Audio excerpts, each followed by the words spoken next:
አረኩት ልክ ነው ለሱም ፋቱና ነው እዚህ ጋር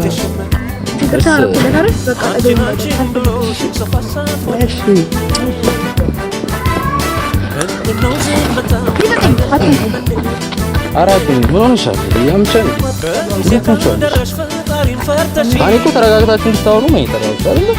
ምን እያደረግሽ ነው? እሺ በቃ ይቅርታ።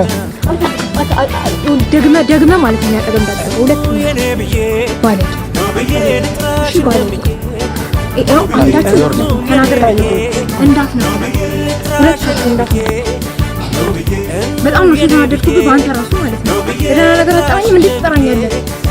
አይ ማለት አንዳንድ ካኝ አልፈልግም እኔ መሀላችሁ የተፈጠረውን ነገር ለመፍታት ብቻ ነው። ምን የሚፈታ ነገር የለም በቃ ምን የሚፈታ ነገር የለም አለ ተረጋግተሽ ታስቢበት ደስ ይለኛል።